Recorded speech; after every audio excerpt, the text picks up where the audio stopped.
Hey, what's up, everyone? Welcome back to Elite. Did you hear that? Yeah, it does that now every time that you All hit right. record. Well, I'll edit that out. All right, here we go. Hey, what's up, everyone? Welcome back to Elite Physique University. This is John Gorman, your host. We got Jason Theobald back in the house. Jason, not only how are you, but how many times have I done that intro at the exact same fucking time since episode 1? We're on 60. I think I've done it the same way every time, right? I think so. We got to switch it up. How are you, man? Not bad. Doing all right. I know Yeah. we've got a fun podcast today. We did a pretty fun part 1 and part 2 Ask Us Anything episode. We're gonna have some more of those coming up. But anytime I've done a deep dive on any of the podcasts I've done, and I think you guys do some of these on Excellence Cartel. I think I listened to, maybe you had Steph on at one point, but you guys really like to drill down on the inside of behind the curtain businesses of different businesses and coaching. And I've done that a lot when I had the old Training and Nutrition Truth podcast. We did, behind the scenes of First Form and Summer Smash and a bunch of other stuff. So I know this will be a fun episode to do. Definitely. And I thought our first deep dive would be on NuEthix because Yep. you guys are really growing. Really growing, just hitting just really, really insane numbers. And I thought, you know what, this will be fun to kind of peel back the curtain and show people a little bit about that. But before we get started, what's going on new with you, man? Give us an update on training and shows. Yeah, so I'll give you an update on some business stuff. I just had my part 2 to my hormone adaptations, metabolic adaptations class. So in part 2, I kind of say, all right, now you've got the client healthy. Now, how do you work them in and out of cut phases? What supplements have I found you need to keep in? What can you pull to save the client money? And so I had about, I'd say, 12 paid attendees, and then my coaches all attend. So it was pretty cool. I'll run it again in July. Yeah. And so watch my IG for that. Made a decision. I think I'm going to start dieting August 1. Do the San Antonio Pro, which will be like 7 weeks later on September 25th.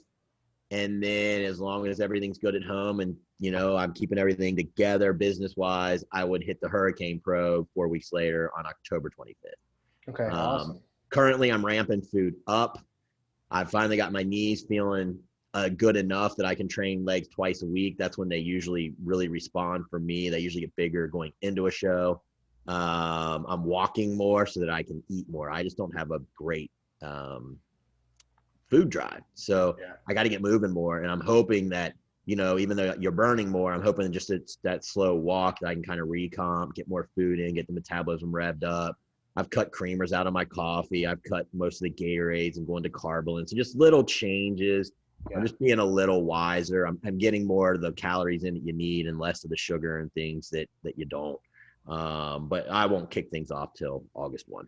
Well, cool, man. Well, whenever we kick that off, or whenever you kick that off, we should kick it off on the show and actually do just a whole podcast talking about the end of your off season, kind of where you're sitting. Maybe I can get some pictures from you. We can post those on the website as well.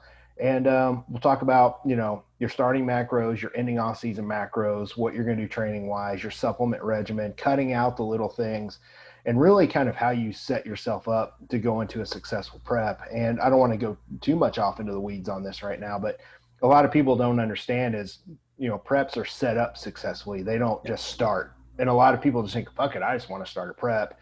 And that's, as you would call, amateur bullshit. So you're a pro. So I think we should do a whole episode on that. So remind me if you don't mind. Yeah. We'll do that. I know we did one on your preps last year. They were only 3 weeks. This will look way different, I imagine. Yeah. So it will. Yeah. Other than that, new with me real quick, man, we just launched a new blended protein with Oreo. So it's chocolate with Oreos in it. There's only 5 carbs per scoop. That's pretty cool. And that's been a huge hit. People like that blended protein. But other than that, man, I've been playing a lot of pool, and I got into a pool tournament this past weekend up in St. Louis, and I got second place, and it was the hardest tournament I've ever played in my life. I won $1,400. I saw that. Yeah, that's a pretty damn good payday for playing pool.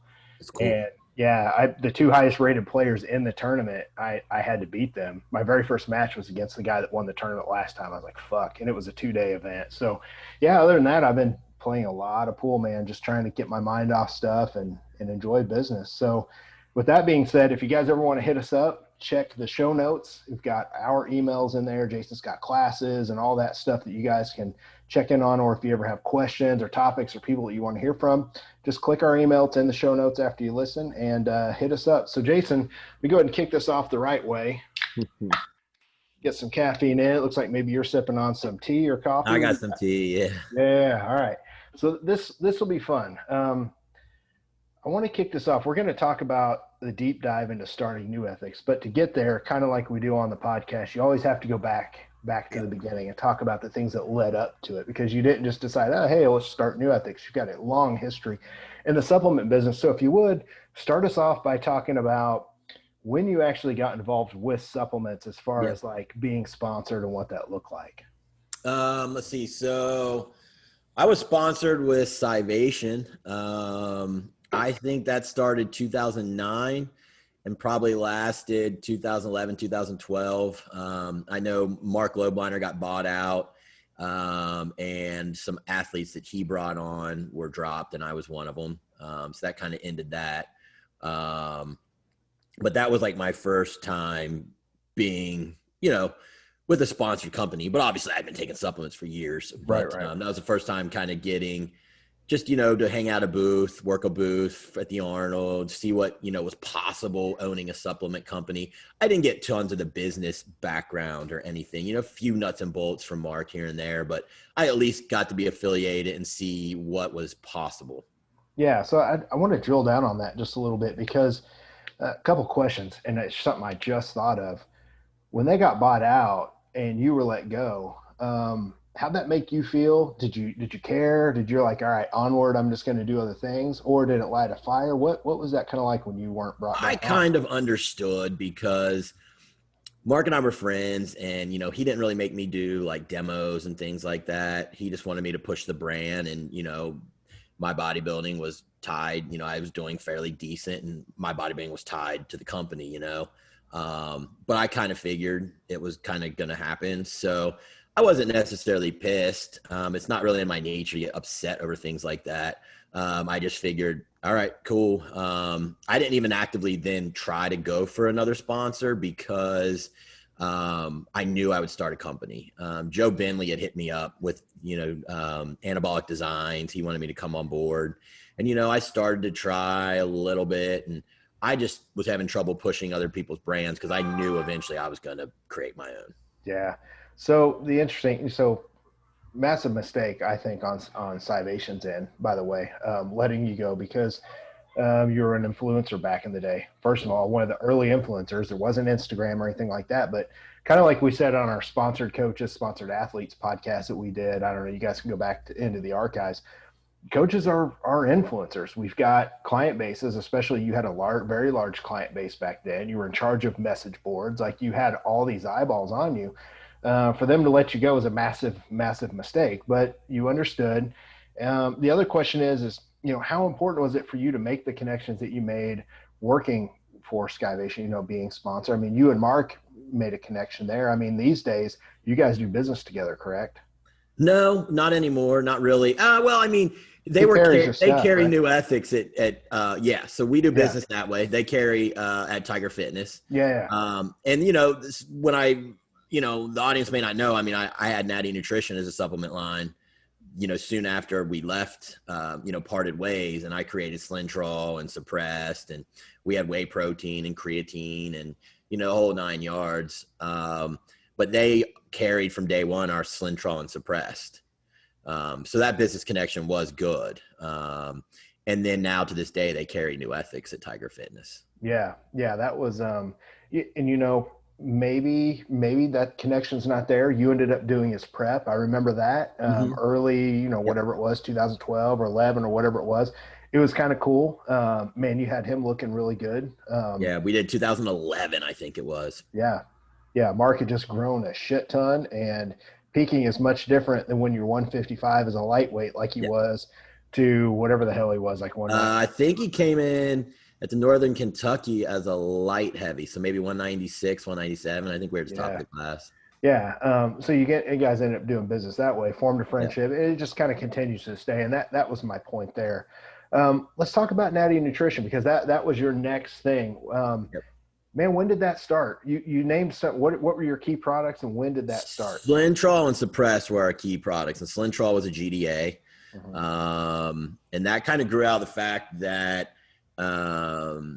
Mark Rosemini, Tipsta had turned me on to certain ingredients, vanadyl sulfate, chromium polynicotinate. And then, I was having my clients buy that and maybe adding, a few other things like, what else do we have that we had them add? It wasn't berberine yet because I don't think it was on the market, but I was having them add like 3 bottles of things. And then we thought, why don't we just formulate this and put it in one?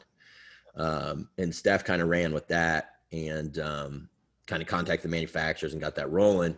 And then we built a line around Slintrol and Suppressed. But again, there wasn't anything super unique about it other than those two.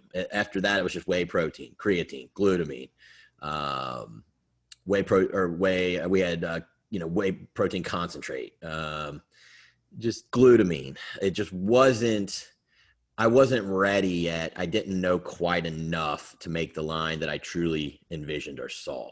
Yeah. But it was a nice jump in. We ended up not trusting our manufacturer, not of Slintrol or Suppress, but of the other, one-offs, creatines, glutamines, whey protein. We just got a bad feeling after a while from them. So we discontinued. But it was a good way to get your feet wet and kind of start to understand the business. Yeah, so let's talk about that. Obviously, you don't have to name the manufacturer. I don't even know if they're still around, but I don't either. yeah, what kind of tipped you off? I know that I carried all your stuff. I used to manage the Anytime Fitness that I own now. I managed it back in the day, and we sold the shit out of your Slintrol. But we also carried your protein powder and stuff like that as well. What kind of tipped you off that something might not be right, that some people could, because consumers can actually look at the protein they get and they can spot some things. What kind of gave you the red flag? It tasted almost too good to be true, which, nowadays that can be fine, Right. I've tasted your stuff and it tastes great. And I know you're putting the good stuff in a bottle, but going back 12, 13 years, it just seemed Had like a bunch of fucking carbs in it. That's what I'm thinking. Yeah. So we just didn't love that. And so we just thought, you know what? We kept Slintrol and Suppressed because, like I said, they were a different manufacturer. And we discontinued the others and just said, you know what? We're just going to let these roll. It's not our time. We didn't really, I was still working as a lawyer. Uh-huh. Steph was trying to build a business, coaching. She thought that's where she wanted to be. So neither of us had enough time to really set it up. We were just shipping out of our house. It was starting to be a big burden on her. We were getting to that point where, you really had to kind of go all in and get a shipper and get, a warehouse and do all those things. And we just weren't confident enough in what we were doing yet. So we just backed it down. Yeah. So let's talk about that because you know how my business is run. And at some point we'll do a behind the scenes on Fat Muscle. It's just, I need more time. I need more time, more substance. So we'll do that. But I like the mom and pop aspect of what we're talking about. So you guys were shipping out of your house. Who was doing the shipping? Obviously you're working as a lawyer, you're running left and right. I remember actually emailing you something about one of my orders and you're like, dude, get with Steph because I'm running ragged. And you were running everywhere. Who was doing the shipping, and then who ended up taking that over? Stephanie was shipping for Natty Nutrition. And then what happened was her clientele grew so much that we eventually then brought her sister on. She was a teacher, but they were building a family. She ends up now having 5 kids. And so she, decided it wasn't worth going to teach every day and then still paying daycare. It was like a zero-sum game. But she wanted to make a little money. So we had the shipping done by her sister. We paid her a percentage. And so if we shipped more that month, she got paid more. That's just how it worked. And we also carried other supplements on our site because I'm always, trying to find more revenue streams. And it's like, why send someone to, bodybuilding.com when they can buy it off of nattynutrition.com? Right. So, we were getting those profit margins and kickbacks as well. So we had to find a shipper. And so we kept it in the family, but we had to give something to get that. Yeah. Do you end up just moving it over to wherever she was? Did you guys kind of stay out of your house for a while? The supplements had to basically go to her, but for a while, Europa was big, and Europa was a drop shipper. Yep. So that aspect, we didn't have to carry all that stuff. She just coordinated it, and then she did have the Slintrol and Suppressed at her house. And then we carried Beverly, and they didn't drop ship, so we had those always sent to her house. But that's all we carried. Everything else, Europa drop shipped it, which worked beautiful for a very long time until they got out of that. And I don't even know if they're around anymore. Yeah. And then she shipped our Suppressed and Slintrol. Awesome, man. Super, super cool. A couple other questions about Natty, and then we're going to kind of move on to the start of NuEthix. Man, do you remember back, like if you can go back in time, like how excited were you guys to have your own line? Like when you first got your first supplement in your hands, was that something pretty cool to you? Yeah. Or okay, so what was that like for you? Yeah, I mean, it was pretty badass. I think we put in $17,000. And I mean, now that's nothing, but like back then, we were making good money. I mean, I was an attorney, she was an engineer, plus we were running these nutrition businesses, but still 17 grand just to buy some freaking pills in a box was like, oh man. So it was a little nerve wracking because I didn't know if we were going to sell it. Like, were we going to make profit on, or, just whatever. It could have just sat in a freaking basement, but luckily it moved, and, we made hundreds and thousands of dollars, if not probably $1 million over time on Slintrol, the 10 years that it was really rocking. Yeah. And, it was just really surreal to see like something that we created, did the labels, and to just kind of hold it in your hand and be like, all right, well, we went in pretty heavy on this. Let's see how it goes. I could have put it in the stock market and made 15%, but we chose to do that. And we made a lot more percents. So it was just kind of investing in yourself and taking a gamble. So if you don't mind, numbers, you feel free to share, not share, whatever you want. Obviously we'll talk about grosses and stuff if you're okay, but how big did Natty get in its heyday? Do you remember like what you guys were turning a year? So I think Slintrol was making, profit for us about 120K a year, and maybe Suppressed was making 60. So it was an extra 180K. I mean, and there was no overhead to it. You just bought it, kept it in our basement. When we needed more, we got it to her sister whenever we saw her on Sundays at family gatherings or whatever. Right. And, kind of went from there. I think that was probably the biggest that it got. Because even though we had the other stuff, Slintrol wasn't as big yet. So I bet those years that we were selling protein and different stuff, it just hadn't gotten that big. But I think that was probably some of our best years, probably about 180K from it. But do you remember when it was at its peak? What year? Let's see. So if we brought that out in 2009, I'm going to say it was around its peak, probably 2012, 2013, somewhere probably around there. Yeah. And then finally, before we move into NuEthix, what did it start to slowly go down when you guys stopped carrying more other supplements? Did you ultimately know that you were going to start NuEthix? It never went down really until we started NuEthix. Okay. And then, we put our focus on that, right? And Slintrol still made, but Suppressed, we just ran a sale, I think about 2 months ago, and said this is the last batch. And I think sales just kind of dwindled on that. People go get Estracort, but there are still some people out there that like their Slintrol, and I think we might make another run of it, but I at least haven't seen us where we've said this is it yet. But Steph runs that side, so I don't know what the Slintrol plan is, but I think Slintrol is the only thing left of that line. Yeah, I mean, I was just what was it, 2 years ago maybe? I came to visit you in the summer, and I grabbed a whole fucking 2 boxes of it because I knew I had people here that wanted it. I wanted it. Still have a couple of them at the house. I keep them on hand if I ever run out of GDA. Not that it's a backup, it's just good, and I know its shelf life is really good, so I always keep it around. Can't go wrong with it. To me, it's kind of the staple that really kind of got the whole GDA craze started. I'm gonna say Slintrol was the one that got people really talking about GDAs. Yeah, they were around, but not talked about at scale. And I remember people like Palumbo were saying it was voodoo bodybuilding and stuff like this. It's like, now all of a sudden you got people teaching classes on insulin sensitivity and using GDA. You were one of the forefathers for that. So it's cool to see it still kind of around. Yeah. In my opinion, GDA Max though is the fucking product. Yes. That's the product. It's just That was the next phase of Slintrol. yeah. So let's talk about the next phase. When did you first have the idea for NuEthix? And what year? What happened was we were 2017. I had sent Steph to work with Vince because she had hormone problems and, no diet would work for her. Right. And I had seen him fix a few women that came back to me. Him and I had never talked. I knew he was in Cincinnati. But I knew that he had fixed a few people and I thought, well, shit, we might as well give this a roll. So she went and, there's a lot of crazy shit. The diet's different. He's got her on all these different supplements that, spike this and support this. And, I'm kind of just sitting back like, all right, well, I'm just watching. I'm trying to keep an open mind.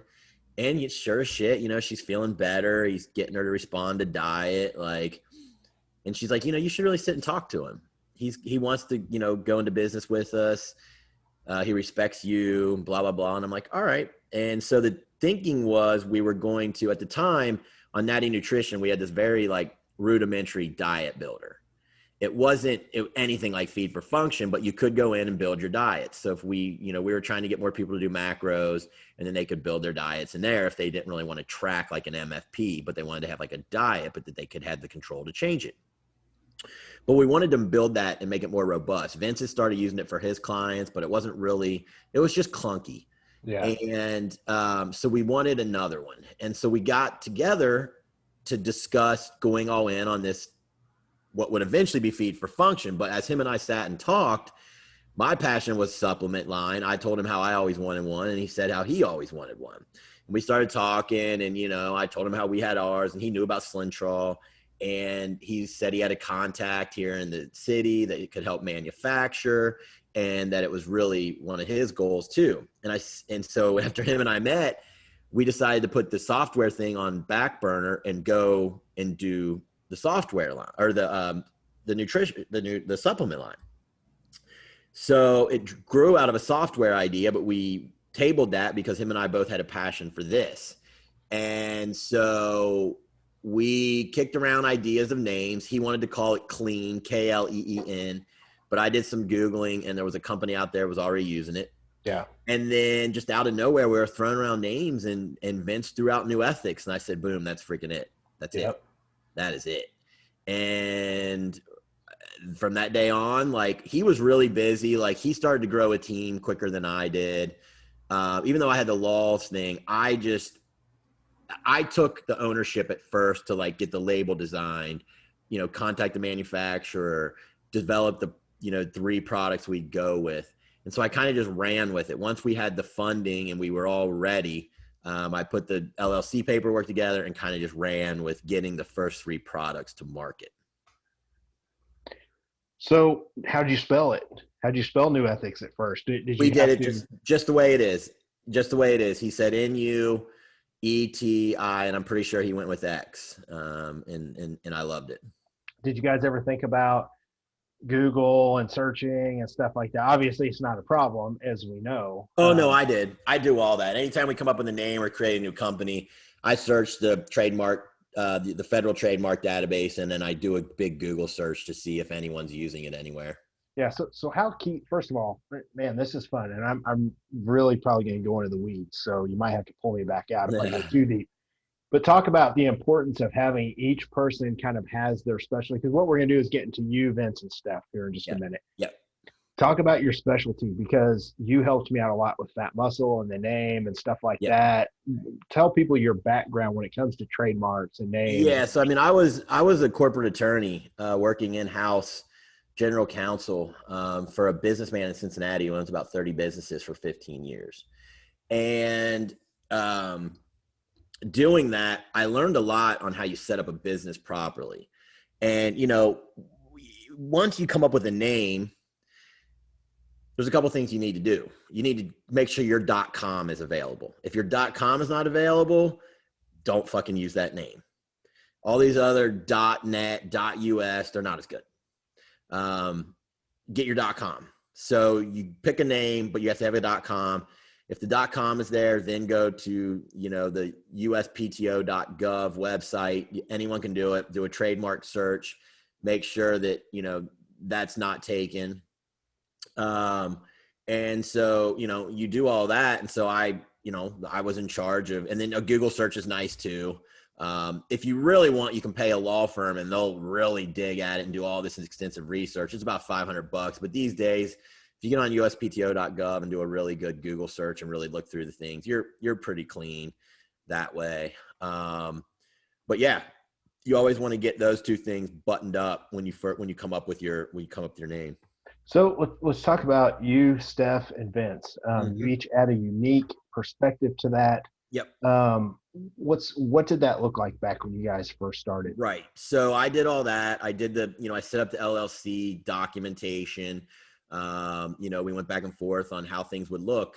It was really important to us that we put in there that if we need more equity, if there's a capital call and someone can't meet it, then the other partners can meet it. And if they do, they get more equity. They pull it from the other partner.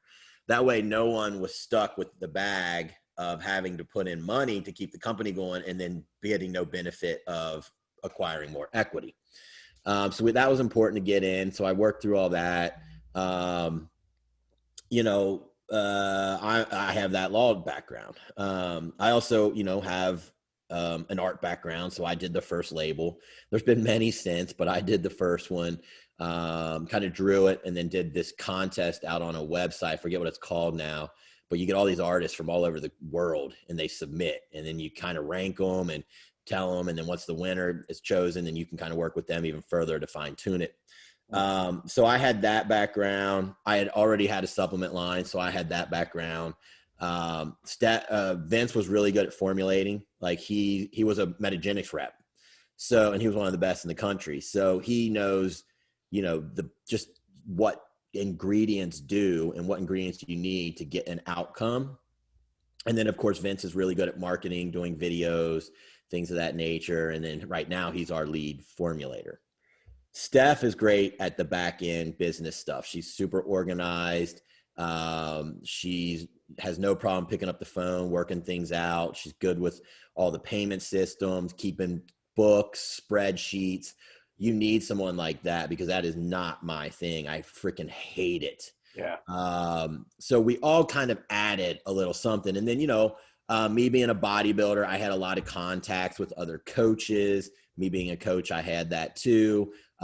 Vince hadn't been a coach quite as long, so he didn't have as many of those. He still had medical contacts and things like that, but I had a lot of like the coaches I could say, hey, why don't you come on board, be an affiliate with us. So we all kind of brought something to the table in terms of really just running the business and developing the business. Yeah. So let's talk about startup capital. So a lot of people have those kind of questions. You said you spent 17 grand to start Natty, yep. Slentrol and stuff like that. Man, what did you guys have to put in if you're okay divulging? Yeah, it's okay with it. I'm pretty sure we each put in $20K. So we started with $40K, and that got us GDA Max, Estrocort, and then I think maybe 200 tubs of each of our whey, chocolate and vanilla to start.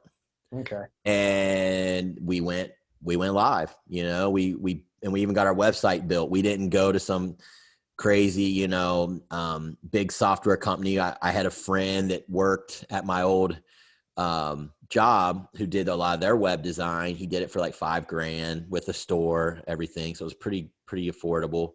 And we went live with 3 products, that could be the kiss of death, I guess. Some people say you need to go live with 10 and be ready to roll, but we chose to go with 3 good ones and just really push those.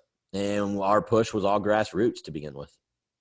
I don't know why people would say something like that. I don't want to get into a sidebar here, but obviously it has worked. And yes. I think people say, to me, it's not about the fucking products. I mean, yeah, you have 3 great products to start. But it's about what I want to talk about next. To me, is everything you just told me.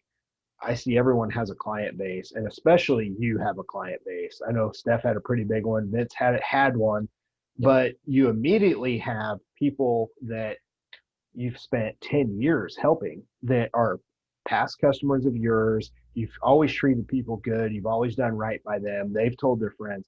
And, just me speaking from experience now being a year in, I have to imagine NuEthix took off pretty good Yep. based just around your grassroots, but also your current clients and the people that you've helped in the past. Is that what you guys kind of saw that first year? Yeah. So you got to remember, we didn't kick off till October-ish. So we only had October, November, December. So I think that first year we ended with like 50 grand profit. Man, that's not bad though for like two and a half, almost 3 months. No, it wasn't bad. And then in year one, I think we ended up at 500K after 1 year. So we like 10 times did, or whatever the hell, 1,000, whatever that is. Right. Yeah. So that was when we said, all right, the proof of concept is here. We've got some. So I do want to talk about manufacturers, not specific manufacturers, but just manufacturing, and what a lot of people don't understand, because there's a shit ton of manufacturers out there. There's good, there's bad. People don't really understand. You guys found key manufacturers, and it went into your process. How hard was that to find? To find the right ones, because you'd had some in the past that you worried about. You'd had some good ones. Did you keep any of those on, or did you have to go find all new manufacturers? We got new manufacturers. We didn't even use the ones that made Slintraw or Suppress, because that's all they did was tabs and capsules. And we were going to have way more things than just tabs and capsules. So we needed someone that can make flavor systems, make powders if we wanted, things like that. So we had to go find all new manufacturers. And we used our contacts, is what we did. Vince had a contact from being with Metagenics and knew a really good manufacturer that way. And that was pivotal, because, they put out really good products themselves, and then they help us manufacture ours. So we knew that they put out good products. So we knew that we were going to get a good product ourselves. Yeah. Yeah. It's, man, it's always interesting. I've seen some really interesting characters, and you hear some stories, and then you see some manufacturers go away, and then they fucking pop up under another name somewhere else. It's like they do shady stuff, and then they show back up as another company, and it's just like, man. So in that side of the business, it just kind of blows my mind. But regardless, obviously, I know your stuff's good to go. It's just hard for people to wrap their head around like what a good manufacturer is. I do want to talk about one more part of that.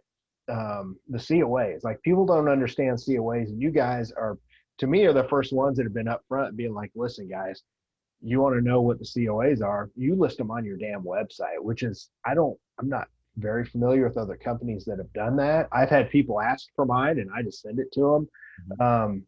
Mostly just because I don't know how the hell to post that shit on my site. I'm sure my web guy can, but I share mine. You guys post that. Yeah. What is a COA? Obviously we all know it's certificate of analysis, but why is that important? What do people need to understand about that? Well, that's letting you know that what's in the bottle, what it says is on the bottle is actually in the bottle, is actually there. And so it's important that you can check that your hard dollars are going to what we say is there. We don't have proprietary blends, so we tell you what's in there. And by using that lot number, you can go and verify it. You don't have to take our word for it. It's right there on the website. And, it's just part of our mantra that, that there should be transparency. People are giving their hard dollars for an outcome, and we intend to deliver it. Yeah. Yeah. It's very respectable. Well, let's talk about what size your team was the start of the first year. Do you remember who all, obviously you, Steph, and Vince. Yep. Is her sister, I can't recall her name. Is she still doing the shipping? What's your set? She ships. So she was involved, but we were shipping out of Vince's studio. Okay. We had the bulk of our inventory there, and we would ship out of his studio because he already had a shipper. So that was covering NuEthix.com. Okay. But I'm also a distributor at ScoobyPrep.com. So I pay just like anyone else who's a distributor. I pay distributor prices and I sell it on Scooby Prep. So Ashley ships that for me, but she does not ship at NuEthix.com. NuEthix.com, we're big now that we have a warehouse where, you know, they keep it for us and then they ship and they take so much per box. Right. You know, so that I love that model because we don't have to hire an employee that's a head of shipping and pay 70 grand. We don't have to rent space because they just put it in the pricing. So we really get to store our stuff there for free. They just wrap it up and they take so much per box that they ship. So as we ship more and make more money, they make more money. So I like the model. It's a way to keep employees down and keep overhead down. Yeah, no, it's interesting. Do you remember about how long it took you guys to move to that model? I stop do. shipping? It was in year 2, and you got to remember, year 1 was only 3 months. When we got to about 250K, it was hard for Vince's people to keep up. Yeah, and we couldn't have lag in our shipping. We just couldn't. So, you know, at that point, we decided to bring in the shipping company, and they ship supplements. That's what they do. Like their expertise, they ship other supplements. And so it was just a natural transition. They're here in Cincinnati. So, you know, I was a big proponent of it, and so was everyone else at that point. Yeah, hitting 500K, you know, gross your first full year in business. I mean, that's a pretty big deal. And then to handle that shipping and move over, it's just a nice kind of peel back the curtain look into what that looks like, because a lot of people don't know. They see big companies and they think, oh, well, you're shipping out of a studio or you're shipping out of your house, and they think it's not a legit business. Listen, it fucking is. Like I just told you, like you're making 500K shipping out of a studio. It doesn't matter. It doesn't make it not legit, you know. But then the point, that's what people don't understand. Every big business started that way. Every supplement company did not start in a giant fucking warehouse because you can't afford it. No. So yeah, I think it's just kind of cool that unless you go and get a bunch of, like, you know, venture capital money and then you don't own much of the company. Right. You know, or you go all, you know, or you go all in and you buy a building and you do all these things. But, you know, we always wanted to do it with the least amount of overhead, keep it grassroots, and grow at our own pace. Yeah, and that was something I kind of skipped over, but you kind of answered that. You said you all three started with like 20 grand each or something like that. A lot of people are going to have to go to the bank for that. You know, they're going to have to go.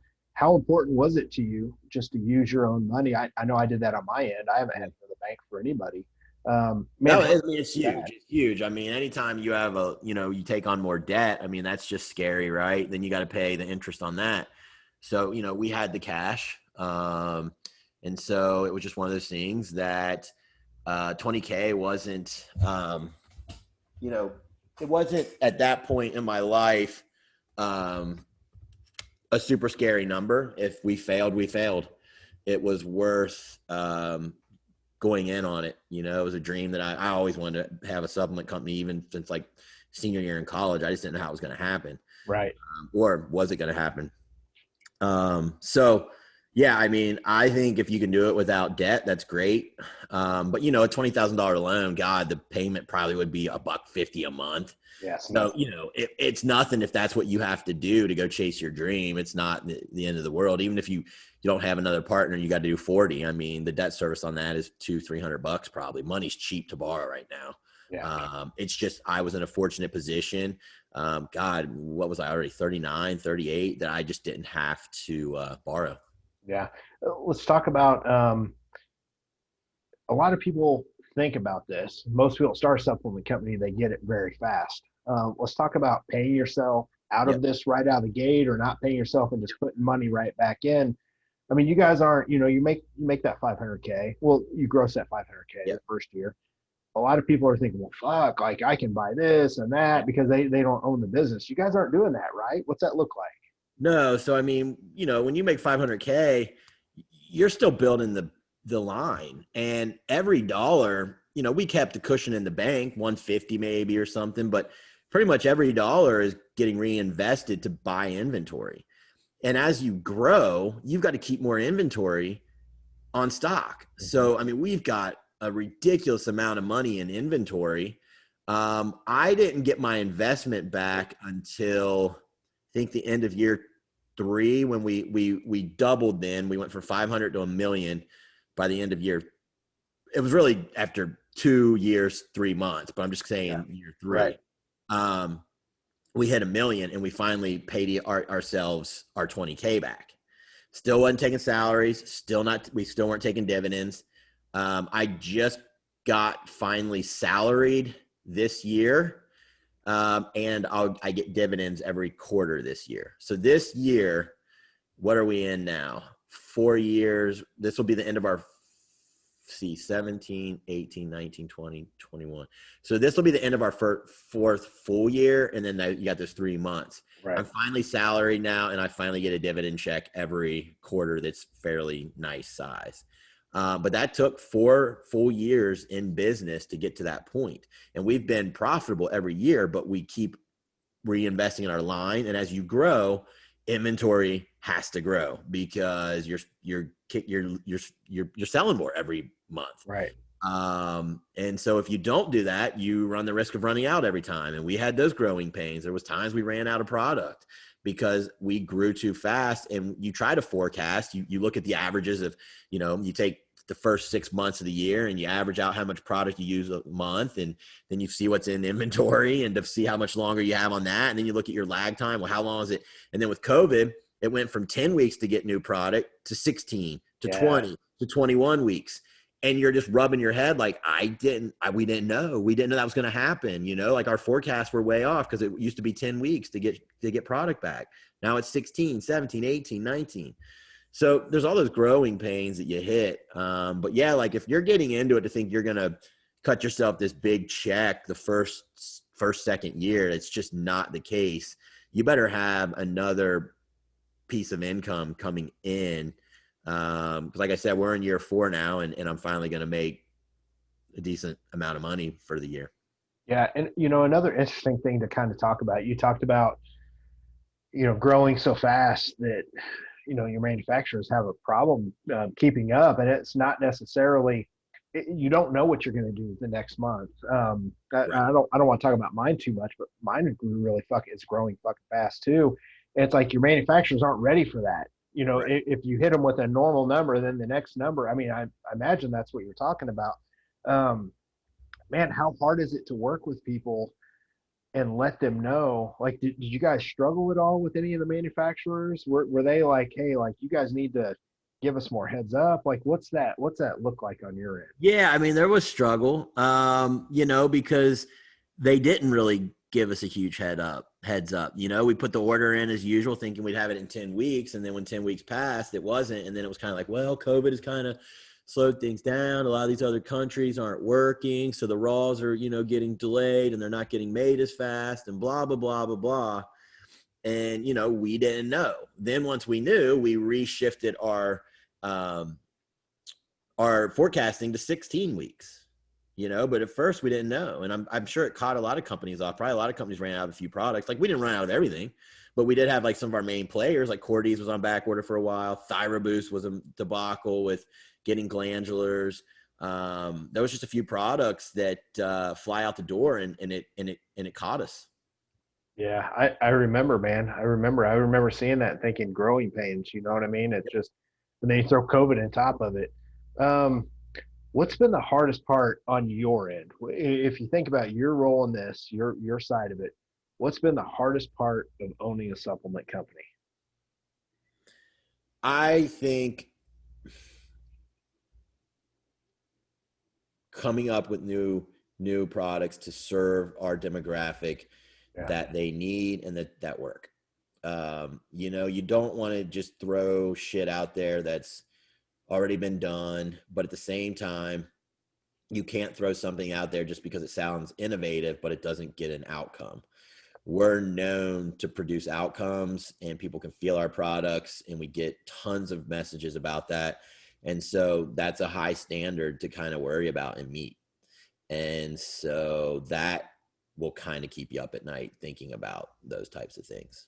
Yeah, and one of the reasons why I respect you guys, and the other reason why we carry your stuff is there's nothing wrong with pre-workouts. Like there's people that take that. My base of my supplement company, they all fucking want a pre-workout. So guess what? I put together the best pre-workout that I could find that didn't have 10,000 milligrams of fucking caffeine in it. Yep. So I made a good one. I remember when you and I started talking a little bit when I left First Form, and I was helping push NuEthix because I Yep. believe in the stuff. I brought it up, and I remember saying to you, "Hey, man, so what do you think about a pre-workout?" And you said, "You know what, man? It just doesn't fit with what we're trying to do here at the company. Yep. We could do one, and we could sell it. There are a lot of products like that you guys could probably launch, right? And you're just not, right?" Right. Yeah. I mean, it's just, it doesn't fit in, what we're trying to do with fix and support underlying health so that you can get the outcomes you want to your physique and your health. We could do a non-stim one, and maybe one day we will, but at the point in time, the way the products were going, it just didn't fit into our line. So we did essential energy, which is kind of like, it's one of those things that can be drank in the middle. It could be drank after. It could be drank during the day, but it could be drank pre-workout. It gives you mental focus without stimulation. We put a little citrulline in it, but we didn't go crazy because we wanted it to be like able to be used throughout the day too, if people wanted to do that. Right. So we kind of created something that had a little bit more ability to wear different masks for different faces, and then go from there. Yeah, and I know that was your baby because you and I have talked about that. Man, to create a stem-free pre with ketones that tastes good, I know had to be hard. So I know you had your work cut out for you. I know that was your baby. I recommend it to all my keto clients or people that need a non-stem pre. So actually, I probably need to just carry that on my damn site as much as I recommend it. But the other flip side of that is for you, what's the best part of it, the most fun part? What gets you like, fuck, I would say what blows your hair back, but you don't have any, but like what gets you super excited about your job with the company? Um, the formulating, because that's what my main job is now. It's cool, and Vince and I get together. We were at, when we came up with the liposomal L-Carnitine, we were at an event for the company. Our business advisor was in town. We were bowling, and I said, man, like I got all these people that don't want to take a shot, but we got to get it past the stomach. I was thinking about this and that. He's like, oh yeah, like, did we do this? We could do it this way. And those types of things are exciting. So, my role these days is formulating. I was a CEO at one time, but I was, I passed that off to Steph as she was kind of not wanting to work with clients as much anymore. And so she took on that role. Now we've got Zeb, who's our COO, and he's kind of wearing most of those hats. And so I'm a formulator, and I help with the direction of the company. We just had a meeting about, what direction we're going to go with the line coming up. And so those things are fun. But really, I'm a formulator. And so those types of things are cool when you put pen to paper and then see it come back, and then people love it and feel it and get a response that you intended. That's really cool. I got to give you props, man. Liposomal L-Carnitine, that's fucking fantastic. Like, I wish I would have thought about that. I mean, it just makes sense. I mean, my carnitine product's my second bestseller. And to have a liposomal is pretty cool, man. Do you guys have any idea when that may be ready?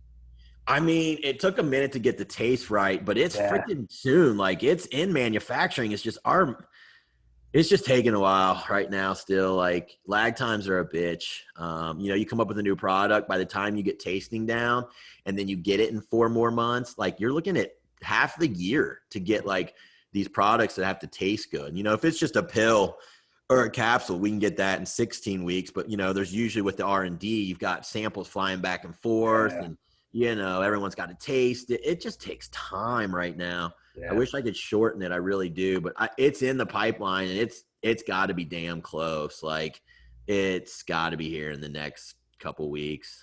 Yeah, you guys will crush it with taste because the chaseberry, the relax, like everything you guys have done, liposomal's all been really, really good. One other thing, and then we'll talk about what's next, and then kind of beyond. talk about your team. You mentioned Zeb and you and Steph and Vince. What are the other key players now? And you guys have So a ton of coaches affiliates. yeah, so I mean, we have Vince, Steph, and myself are all the majority owners, and we make up the decisions to how we move the company. We brought on Zeb Crawford. He's been in the supplement industry for a while. He's a coach with Natty Nutrition, and we groomed him to be the COO. He's working with our business coach that we hired, and he's doing a hell of a job. Zeb is doing great, leading the way, keeping everything organized. It's a big undertaking, but he's doing a fantastic job. His fiance, Ambria, we hired her for customer service. We get so many inquiries, and we've always told people to hit us up if they don't know how to use something or need help. And so she kind of keeps that moving. And we brought on an intern, a paid intern from Xavier to do graphics.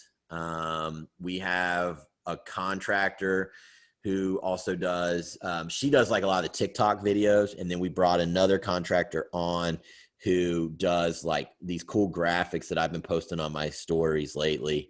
He understands the products really well and then kind of tells you how to use them with cool graphics that we can post. And I think that's our team right now. Of course, then Ash does the shipping from my site. But when we're talking NuEthix, I think that's our team. So there's about 6 or 7 of us now. And we have an office now in Kentucky. And they report there, or at least go there a couple times a week and powwow and, keep everything moving. Yeah. Is that there in your area by where you live? Yeah, it's in Newport. Okay. Yeah. And it's an office share, but it's a nice little office. Yeah. Like we it's a building. And so like we have our own space, like no one else is using that, but like there's other offices and other businesses in it. Gotcha. Very cool. All right, man, let's put a button on this. Let's talk about what's the goal for NuEthix to finish this year. So we're in 2021. We're kind of, pandemic's kind of behind us, still feeling the after effects. What's your guys' goal for this year? And then 2022, Yeah. what's that look like? Just to give you a little background, we hit $1 million after two years, 3 months. And that was all grassroots. We literally paid for no marketing. That was tapping into coaches to bring, to affiliates and our clients using it, and then word of mouth spreading. Once we got to that amount and we had a nice amount in the bank account, we decided that we needed to hire an advertising team. And so we pumped a lot of money monthly into that so that we were having graphics prepared for us. Ads ran, on Instagram, Facebook, and all that. That really propelled us to our finish the year after. I think we did like 2.1. And then last year we ended up right at 3 million. This year the goal was 4.5, and we're damn close. We're on target. So as of 2022, I think we'll set the goal at around 6 million. Yeah. That's pretty awesome, man. I think this is a good look into what it takes. And, honestly, it's kind of early still, but, I think it's kind of fun to look at things right in the middle of their growth stages. Hitting $1 million is a big fucking deal to a lot of people. 6 figures is a big deal to a lot of people. So, to see it kind of grow and be successful, and then you guys stay true to your ethos and your core values, to me is pretty cool, man. So I'm excited for all the new stuff that you have coming up. Man, I think this has been a fun episode. Is there anything else that you think we can cover before we shut it down? Well, I think we've done enough, and it's been about an hour, but I will say this. If you go into endeavor something like this, it really helps to have people around you that are smarter than you. I've always tried to do that, from employees to just my business partners that I partner with. It really helps when you've got a smart team. So assemble your team knowing that they're better at certain things than you. When I say smarter, that's what I mean. You are not going to be good at everything. And I always try to find people that kind of complement myself. and can do things that I can't do. You know what, man? I love that because every successful person that I've ever talked to, they say the same thing. And people that aren't successful, they don't practice what you just said. You just see it. Ultra successful people do exactly what you just said. It's Um, paramount. It's paramount. is it something that comes easy for you? I know some people are super control freaks, and that can be a good and bad thing. Was it easy for you to kind of turn these things over, or was that something that Yeah, you it were was like even the CEO thing. Like, yeah, I recognized that this thing was taking off, and at about the fourth month, I was telling Steph I'm swamped, I'm stressed, and she's like, "Well, I can help. I really don't, I don't. Coaching isn't, going the direction I really wanted it to. To scale, she realized she had to stop seeing people more and start just working from online. It really wasn't fulfilling. So she was like, "Yeah, I'll take over." And then, I kept the title of CEO for a while, but I'm like, at this point, she's really the CEO. So let's just call it what it is. yeah, And, our market was probably 60-40 women. So I'm like, it makes no sense. Like, she's doing more of that and I'm doing still more Scooby and just formulating. Let's call it what it is. So I never really had a problem. I don't really care about titles. I'm just, yeah. mine's just formulator at this. I think Vince has like chief science officer. Zeb is chief operating officer. Steph's chief executive officer, and I'm just formulator, and I'm fine with that. Yeah. But they're all very capable, smart people, and that's what makes things run. Yeah, no, obviously you guys are a beast at each one of the things that you do. I've seen Steph in action because she sent me numbers before on back when I was helping out with NuEthix before, I started my line. And, shout out to your whole team. Ambria, you had mentioned her. Man, she's on it. Every time I need something, I order it up. She sends me back a cheery email and she's got it. My invoice sent, like it's fast. Like you guys have a top notch team. I'm gonna go ahead and link, for those of you that are new, I'm going to link not just our emails, but NuEthix in the post in the show notes. So just go click on that if you want to check out any of this stuff because we have new people that listen all the time that may not be familiar. So, man, I'm going to go ahead and shut this down. I hope you have a great rest of your day. For myself and Jason, we're out of here. Thanks, guys. Yeah.